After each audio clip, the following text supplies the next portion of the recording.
This is Aaron with Ross Training Academy, and today we're just going to go ahead and look at some of our EMS medications, and we're going to start by looking at our narcotics.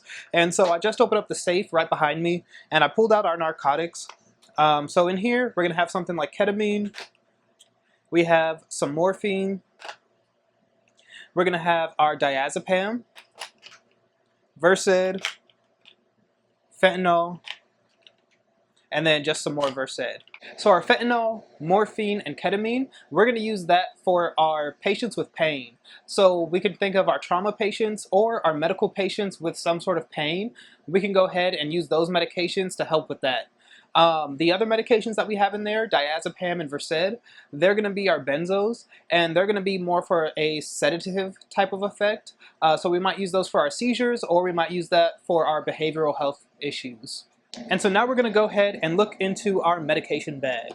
And this is going to have all of our other medications that we carry on this ambulance. So we're going to go ahead, open it up. Right up here, we're going to have some dextrose for our hypoglycemic patients. We're going to have some sodium bicarb. We can use this for our hyperkalemic patients or for our cardiac arrest patients with an unknown or a prolonged downtime. Our protocol, we're still going to try that. Next, we have some lidocaine, and lidocaine can be used as a local anesthetic for your IOs, but it can also be used, we also use it for our VFIDs and our VTACs, and we can use this medication for that. We do not carry amiodarone. Next one that we have is going to be adenosine, and we're going to use adenosine for our tachycardic patients, our SVT type patients, and we're going to go ahead and administer that to help hopefully take them out of something like SVT. The complete opposite of that is going to be this. This is going to be atropine, and we're going to use this for our bradycardic patients. And so if they are bradycardic with some symptoms of bradycardia, we're going to go ahead and give this and try to boost and increase their heart rate.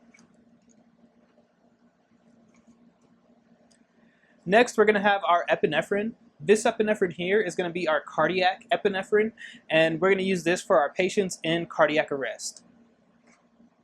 All right, so now we can go ahead, open up this box here. And this box here, we're going to have our nitro spray. And nitro can come in a tablet, a gel that you'll rub onto the patient's chest, and the tablet will go underneath the patient's tongue.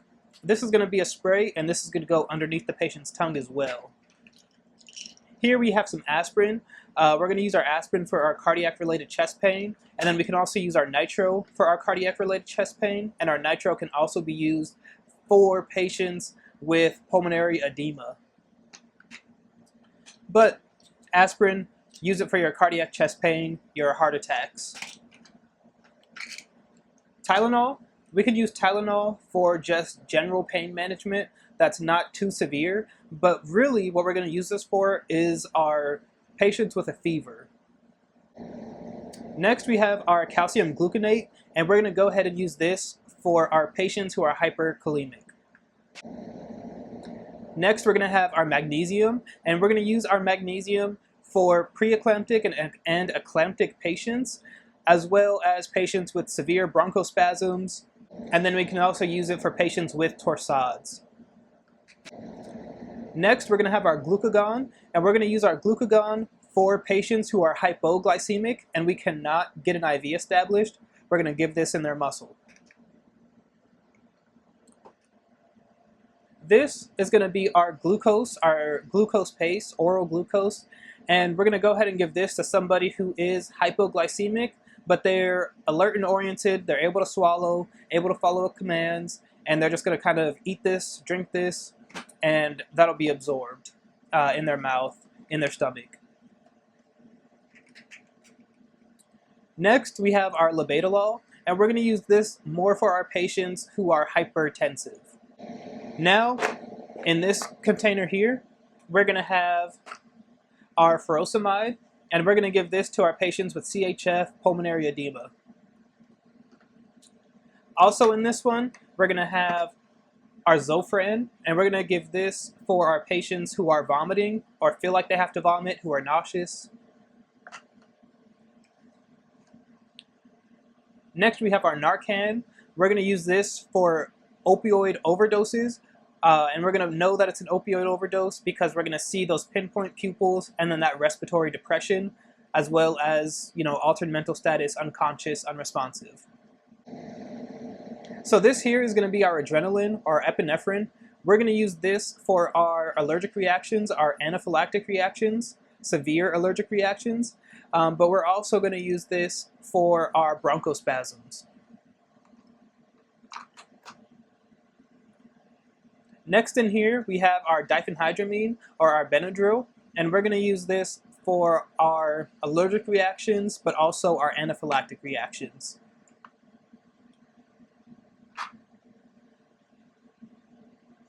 And then also in here is another thing of atropine. Next, we have our Solumedrol. Solumedrol is going to be a steroid. We can use this for our severe bronchospasms. And then we're going to have our albuterol, and we're going to use this for bronchospasms as well. Asthma, we can consider it for COPD. And just anytime you hear that constriction, that wheezing in the lungs, we can consider our albuterol. This is just another thing of Narcan. And then we're going to have our calcium gluconate gel, and we're going to use this for our hydrofluoric acid burns. Next in here, we're going to have our meat tenderizer, and we can use meat tenderizer for our jellyfish stings and for scorpion bites and just different types of insect bites. We're going to have some more Tylenol. This is going to be liquid for our pediatric patients. We're also going to have some nasal spray, and we can use this for our nosebleeds, as well as TXA for our nosebleeds. And then we have this here, just more liquid Tylenol for our adults. And then also in this bag, we have just some more normal saline. And then we have some more right up here. And that's just going to be for your hypotensive patients. In this container that we keep up here, we have another bag of saline, as well as our norepinephrine for our hypotensive patients. And then in this bin that we also keep up here, we have another 100 milliliter bag of saline, and then 2 grams of TXA, and we're going to use this for our hemorrhagic patients. And then lastly, we have our lidocaine, which we keep right in here.